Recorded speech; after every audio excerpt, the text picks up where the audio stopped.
bonjour à toutes et bonjour à tous et bienvenue dans une nouvelle vidéo. Nous sommes aujourd'hui le 1er février 2019. Si vous n'êtes pas encore abonné à notre chaîne, n'hésitez pas à le faire.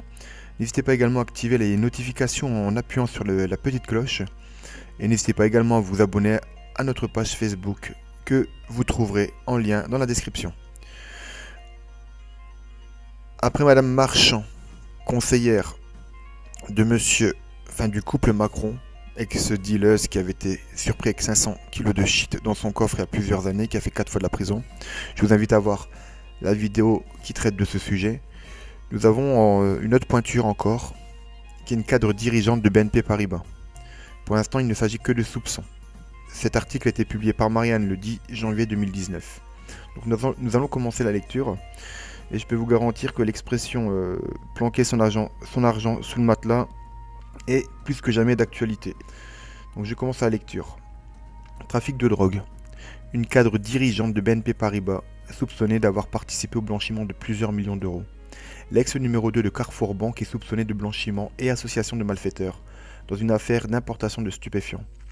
L'ex numéro 2 de Carrefour Banque, aujourd'hui reparti chez son employeur historique BNP Paribas, a-t-elle participé au blanchiment de plusieurs millions d'euros issus du trafic de stupéfiants? C'est la question qui occupe aujourd'hui la direction du service de police judiciaire de Versailles dans le cadre d'une enquête pour blanchiment en bande organisée, association de malfaiteurs et importation de stupéfiants. Cette procédure donne des cauchemars aux dirigeants de Carrefour Banque, son employeur au moment des faits, mais aussi à ceux du BNP Paribas. L'établissement de la rue de Chaussée-d'Antin dispose en effet de 40% de la filiale bancaire du géant de la distribution. Surtout que Nadia N, après avoir démissionné durant l'été, est actuellement en poste à BNP Paribas Personal Finance, l'entité qui regroupe les activités de banque commerciale à la direction territoriale Afrique. Du lourd.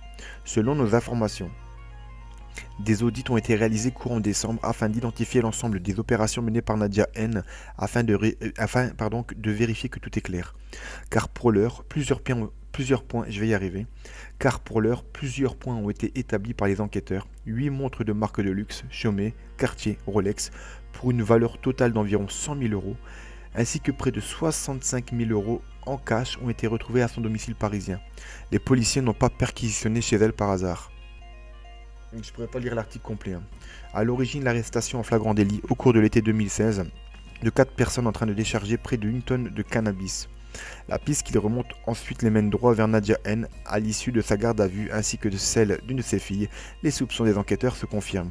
Comme les deux femmes finiront par en convenir, l'argent trouvé sous le matelas de la jeune fille, planqué dans un sac en plastique, appartient bien à Yvan N, son père et ex-mari de la banquière. C'est à lui que devaient revenir les 70 000 euros que les trafiquants de cannabis ont remis à Nadia, comme il avait précédemment expliqué. Je ne peux pas lire le reste. Qu'est-ce qu'on apprend là-dedans? Planquez votre argent sous votre matelas, ne les mettez pas en banque, premièrement. Et deuxièmement, que pour avoir des places comme ça, comme nous l'avons vu, pour être président de la République, il faut mentir sur ses fiches d'impôts, être un véreux. On l'a vu avec Nicolas Sarkozy, on le voit avec Emmanuel Macron. Pour être conseillère en image du couple Macron, il faut être ex-dealeuse. Pour également être ministre comme Castaner, il faut s'être accoquiné avec la pègre marseillaise et avoir un peu un passé sulfureux. Pour être directrice de banque, il faut détourner de l'argent. Donc en fait, comme vous pouvez le constater, si vous voulez avoir une grande carrière, devenez délinquant. Vous venez devenir délinquant parce que les gros délinquants, c'est le costume cravate. C'est ironique ce que je dis, ne prenez pas ça au pied de la lettre, mais c'est pour vous faire comprendre que c'est pas forcément les meilleurs qui sont au-dessus. C'est pas forcément les meilleurs qui nous dirigent, c'est pas forcément les meilleurs qui sont dans les grandes banques, bien au contraire. Je discutais dernièrement avec un ami et on discutait un peu de politique. Mais comme je vous l'ai dit dans notre première vidéo d'introduction de notre chaîne, nous sommes apolitiques, nous n'avons pas de parti politique et tout simplement parce que nous n'y croyons pas. Nous n'y croyons pas, c'est tous des véreux. Pour arriver à un tel niveau, pour avoir 500 signatures, il faut avoir copulé avec un tel et un tel, avoir des conflits d'intérêts. C'est partout pour tout le monde. Tout le monde a des casseroles.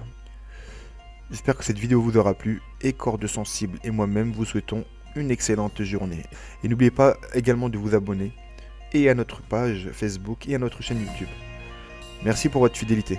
À bientôt.